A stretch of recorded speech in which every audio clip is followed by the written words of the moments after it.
अस्सलाम वालेकुम मेरे प्यारे भाइयों, मेरी प्यारी बहनों। इब्नुल क़य्यिम रहमहुल्लाह जो कि एक बहुत ही बड़ी बुजुर्ग हस्ती गुजरे हैं, जिन्होंने दीन के लिए बहुत काम किया है और उनकी बरकत से लाखों लोगों की ज़िंदगियाँ संवरी और बनी हैं।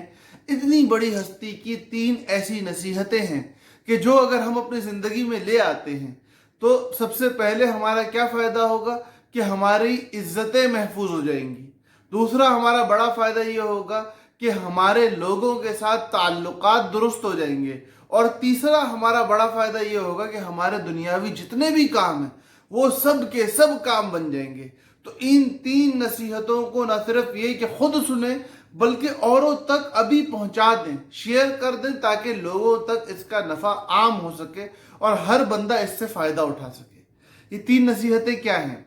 तो हज़रत सबसे पहले फरमाते हैं कि जो शख्स अपनी तन्हाइयों की इस्लाह कर लेगा, जो शख्स अपनी तन्हाइयों की इस्लाह कर लेगा, अल्लाह पाक उसके एलानिया ज़िंदगी की इस्लाह फरमा देंगे।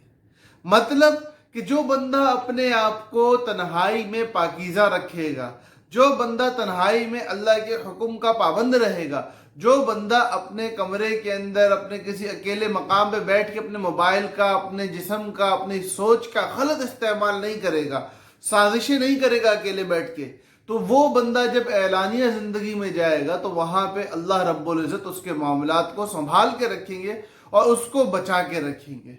क्या ही मुबारक बात है कि हमारी इज़्ज़तें बच जाएंगी। नंबर 2, जो बंदा अपने मामले को अल्लाह से दुरुस्त रखेगा, जो बंदा अपने मामले को अल्लाह से दुरुस्त रखेगा, अल्लाह बंदों के साथ उसके मामले को दुरुस्त फरमा देंगे।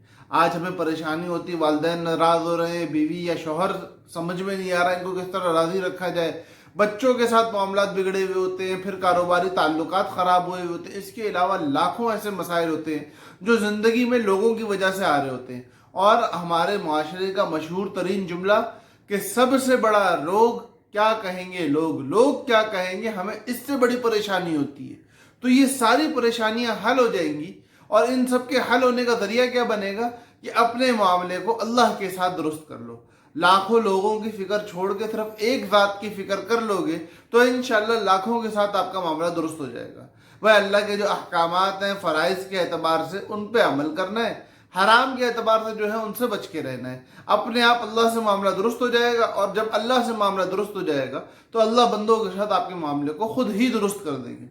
और तीसरी बड़ी नसीहत वो ये है कि जो बंदा अपनी आखरत को संवारने के लिए मेहनत में लग जाएगा, जो बंदा अपनी आखरत को संवारने के लिए मेहनत में लग जाएगा, अल्लाह उसकी दुनियावी कामों के लिए काफ़ी हो जाएंगे। और अल्लाह काफ़ी होने का मतलब ये है कि अल्लाह लामुतनाही है, अल्लाह की इज़्ज़तें लामुतनाही हैं, अल्लाह के तमाम तर मामलात के अंदर अल्लाह की गिरफ्त लामुतनाही है। तो मेरे प्यारे भाइयों, मेरी प्यारी बहनों, अल्लाह पाक दुनिया भी लामुतनाही अता फरमाएंगे। अल्लाह ना ख़त्म होने वाली दुनियावी ज़िंदगी देंगे, ऐसी ज़िंदगी कि जिसकी बरकत से दोनों जहानों में आपका डंका बजेगा। तो ये 3 काम इस नीयत से कर लो कि मैंने अल्लाह तक पहुंचना है, अल्लाह को राज़ी करना है, अल्लाह वाला बनना है, मुसलमान का बच्चा बन के ज़िंदगी गुजारनी है। तो इंशाअल्लाह आपकी इज़्ज़त भी महफूज रहेगी, लोगों से आपके ताल्लुकात भी महफूज रहेंगे और आपके तमाम तर दुनियावी मामलात में भी अल्लाह आपके मुईन और मददगार रहेंगे। 3 काम क्या है? अपनी तन्हाइयों को पाक करना है, अल्लाह के साथ अपने मामले को दुरुस्त करना है और अपनी जो आखरत है उसके लिए मेहनत, कोशिश, फिक्र में लगना है। तो उम्मीद है मेरे प्यारे भाई, मेरी प्यारी बहनें इस काम में ज़रूर अपने आप को खपाएंगे ताकि दुनिया और आखरत हमारी संवर जाए। अस्सलामु अलैकुम व रहमतुल्लाहि व बरकातुहू।